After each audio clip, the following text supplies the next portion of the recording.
Alright, it's time to remove the old suspension. Now to remove the old suspension in the back, there's only 4 bolts. You need to remove those 2 here. And then inside the car, you need to remove those 2. And it's quite an easy job. And here you can also see the problem that I have with rust, and that's why I am not going to put them back in this video, because this has to get fixed first. Otherwise it's just going to break more, and it just makes no sense to put it back in.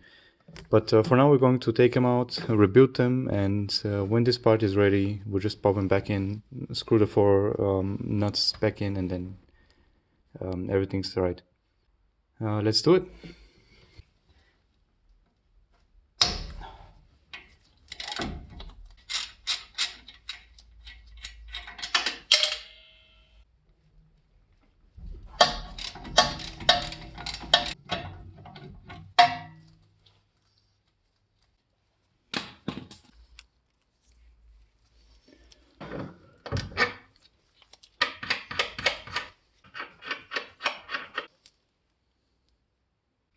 Now, I know people are going to hate me for this, but sometimes they come out easy.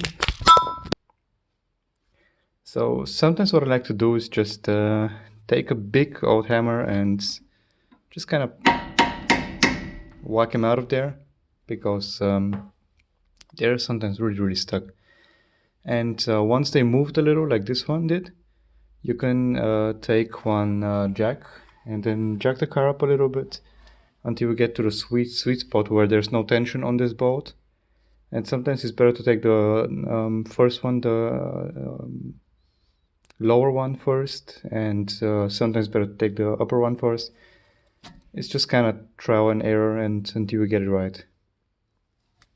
Sometimes it's also good to just kind of push down on a car. But yeah, it's a really easy job until those 2 have to come out.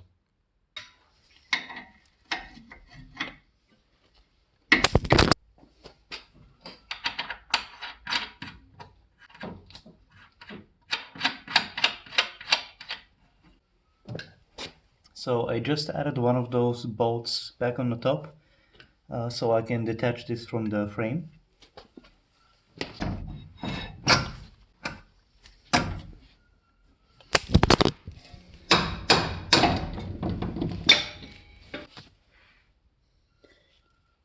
I am truly sorry that you had to miss so much content, but my camera keeps falling off.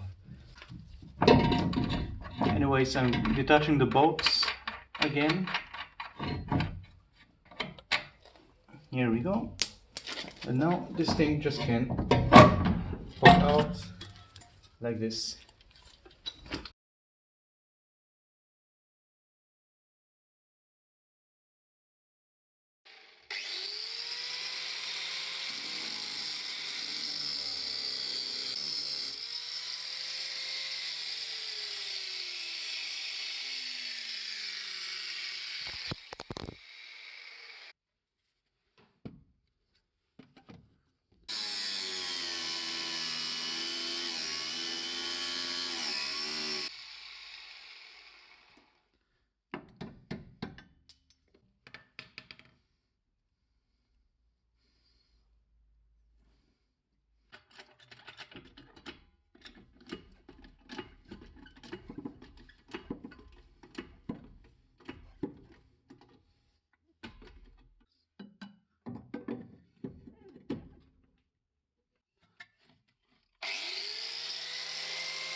I hate replacing those things so much, but nevertheless I got it.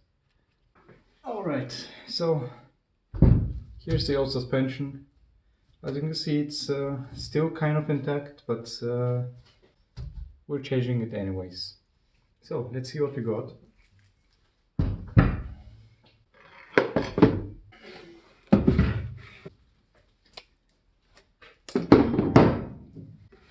Alright, so first off we are starting with the springs. I bought H&R Springs again. I have the same ones for the front, and I think it's only correct to use the same stuff in the back. Those are lowering springs, and I really hope that they're going to make the car a little bit more agile. Then of course we have the upper strut mount, which goes right here. This is going to get replaced. And last but not least, the Sachs dampers. I have very good experience with those, and one of the good things about those dampers is that they're with gas and not with oil, which makes them, in my opinion, a little bit more responsive, especially in cold times, and of course way lighter because it's basically nothing inside. Now let's disassemble this one and rebuild it with the new parts.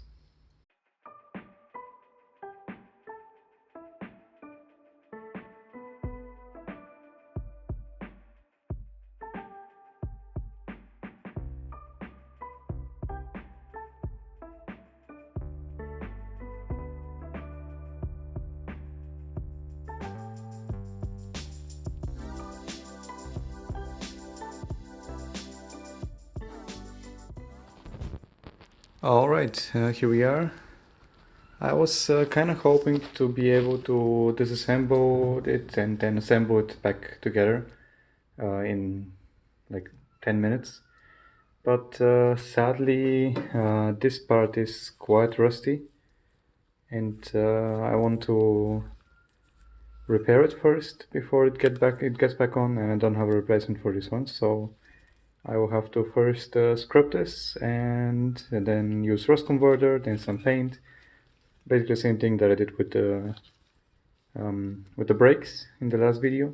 So it's going to take a little bit more time than I was hoping to, but in the meantime I can show you that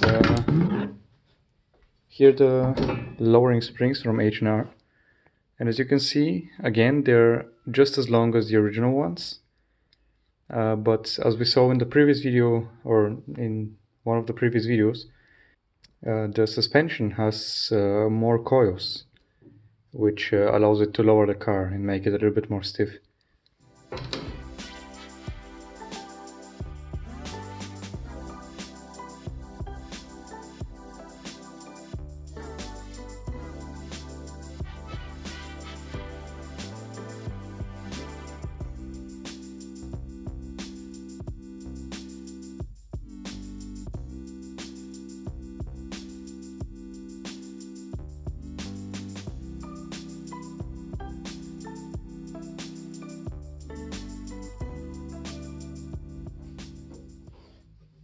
Alright, now that is looking like, well, it's not looking like new, but it certainly looks a lot better.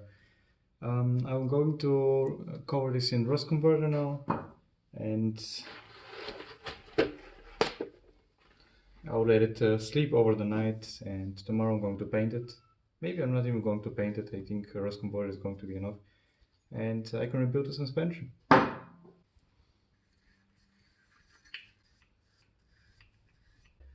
Blue dabble dee bye dabble dee. See you tomorrow. Hello, it is the next day, and this thing is all dry. As you can see, it's black. It's mostly rust-free, hopefully, and I think this should be fine for the next 20 years or so. Now that this is done, I will put everything back together.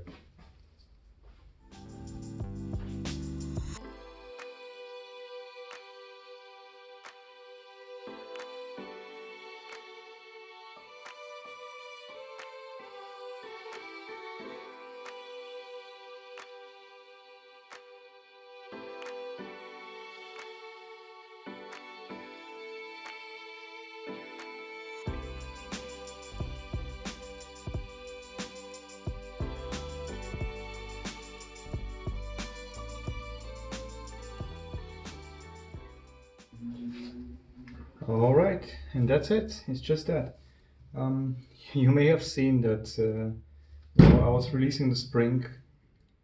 I didn't watch out where the spring is laying down and it was crooked, so I had to readjust that. But overall I think I did a good job. The spring is laying where it's supposed to be. In case you're wondering why I use this to close this, this is extremely weak. I kind of only use it because it's just easier to turn this way. I don't have to do it by hand. Alright, we are all done here, but I'm going to install this later in the car, like I mentioned before, because everything has to get welded first. But until then, I can install these. And please, if you decide to work on your own suspension and decide to disassemble this, please use one of those to hold the spring back together, because otherwise it's going to explode and you can hurt yourself really badly.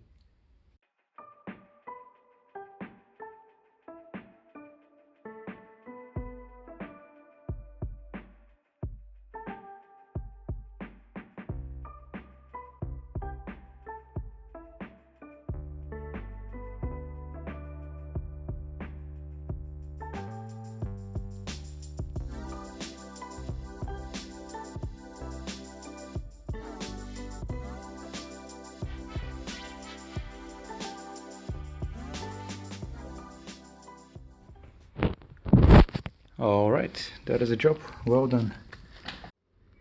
So somebody in the comments asked me how tight to make those in Newton meter, and I tried my best to find information. I found in one book that it states that this must be at least 1.5 millimeters down or 50 Newton meters tight, but that just seems too tight for me. And I would say just kind of go by feel. If somebody knows the answer, please post it in the comments, but try to make them tight to the point where they're not going to fall out after just a couple of bumps. So have some threads visible, but don't over tighten them, because in the front I actually made them way too tight that it ripped right here. So I'm going to have to replace this again. But anyways, that's going to be it for this video. I am really happy that I'm replacing the back also. Sadly I cannot put them in already, because like I already said, there's some stuff that needs to be done first. But I'm really hoping that soon enough those are going to be in the car.